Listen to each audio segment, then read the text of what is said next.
सोनभद्र के ओबरा क्षेत्र में भगवान बिरसा मुंडा की 150वीं जयंती पर जनजातीय गौरव दिवस का आयोजन हुआ। सीएम योगी आदित्यनाथ बतौर मुख्य अतिथि शिरकत की। सीएम ने 100 से अधिक जनजातीय परिवारों को पक्के आवास की चाबियां सौंपी।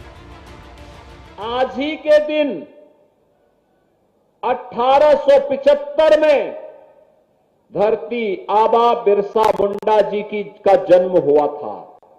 आज ही के दिन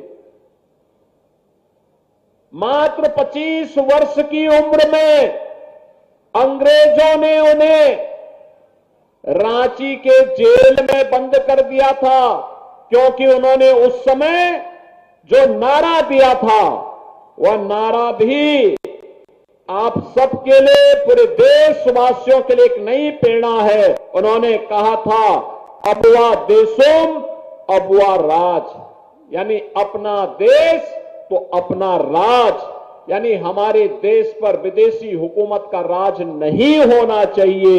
यह घोषणा थी धरती आबा बिरसा मुंडा की, और अंग्रेजों ने उन्हें यातना दी। रांची जेल में उनकी दुखद मृत्यु हो गई मात्र 25 वर्ष की उम्र में, लेकिन उनका संघर्ष काम आया।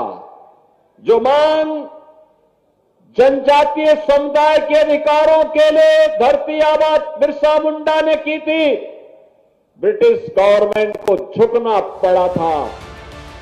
सीएम योगी ने बिरसा मुंडा की जीवनी और जनजातीय विरासत पर पुस्तक का विमोचन किया। कहा कि ये वर्ष शुभ है क्योंकि वंदे मातरम के 150 वर्ष, सरदार पटेल की जयंती और बिरसा मुंडा की 150वीं जयंती है। उत्तर प्रदेश और बिहार यह एक साझी संस्कृति के पर्याय हैं। प्रभु राम और माता जानकी का पवित्र संबंध जितना अटूट है, उतना ही उत्तर प्रदेश और बिहार का संबंध भी अटूट है, मजबूत है। और धरती आबा जैसे राष्ट्र नायकों के प्रति हमारी श्रद्धा और हमारा सम्मान का भाव भी उतना ही मजबूत है। आज हम सब धरती आबा बिरसा मुंडा जी के इस स्मृति दिवस के अवसर पर उन लाखों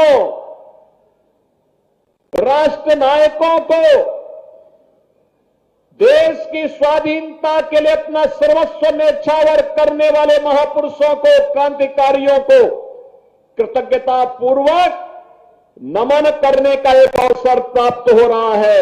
और मेरा सौभाग्य है कि अभी मंच पर मैंने तमाम आजादी की लड़ाई में जिन लोगों ने योगदान दिया था उनके वर्तमान वंशजों को सम्मान भी दिया है और जमीन का पट्टा भी वनाधिकार कानून के अंतर्गत उन्हें उपलब्ध करवाने का काम किया है। जनजातीय समुदायों ने लोक नृत्य, संगीत, शिल्पकला का प्रदर्शन किया। सहरिया, कोल, गौर, थारू, मुसहर जनजातियों की संस्कृति जीवंत। उत्तर प्रदेश, अरुणाचल, ओडिशा से कलाकार शामिल। 20,000 से अधिक लोग मौजूद। सीएम ने कहा कि सरकार बिना भेदभाव सभी योजनाओं का लाभ दे रही है। याद करिए, यहां के सल्कन फासिल पार्क कहते हैं 140 वर्ष, 140 करोड़ वर्ष प्राचीन जीवाश्म के अवशेष उसमें मिले हैं। आप सोचो, 140 करोड़ वर्ष पहले। दुनिया का इतिहास क्या है, उंगलियों में गिना जा सकता है, लेकिन 140 करोड़ वर्ष पहले के जीवाश्म यहां के जो भी सल्कन फासिल पार्क में यहां पर आज भी यहां पर मौजूद हो सकते हैं। दुनिया के पर्यटकों को यहां आकर्षित इसके माध्यम से किया जा सकता है और इसीलिए यूनेस्को ने इसे विश्व धरोहर की सूची में शामिल करने का कार्य भी किया है। बहनों और भाइयों, ये यूनेस्को ने भी इसको मान्यता दी है और यही कारण है जनपद में आज भी स्पिरिचुअल टूरिज्म के दृष्टि से शिवद्वार, पंचमुखी महादेव हैं, कंटाकोट महादेव हैं, ज्वालामुखी शक्तिपीठ है, मुक्खा फाल है, हाथी नाला है और बायोडायवर्सिटी पार्क इत्यादि ये स्थल भी यहां पर मौजूद है।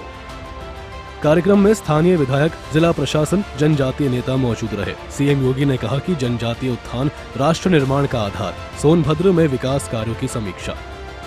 पाई जाने वाली 15 जनजातियों में से 14 जनजाति अकेले सोनभद्र जिले में निवास करती हैं। 14 जनजाति अकेले इसी जनपद में निवास करती हैं, जिसमें थारू है, बुक्सा है, बेगा है, भील, गौड़, खरवार, मुसहर, परजा, चेरो, पनिका, अंगरिया, पतारी और मुइया, ये सभी प्रमुख हैं। बहनों और भाइयों, देश में सर्वाधिक जनजातियां अगर किसी एक जनपद में निवास करती हैं तो वह हमारे सोनभद्र जनपद में निवास करती हैं, जिनकी संख्या 4 लाख से अधिक अकेले सोनभद्र जनपद में है। और इन सभी के साथ इतिहास जुड़ा हुआ है मानवता का।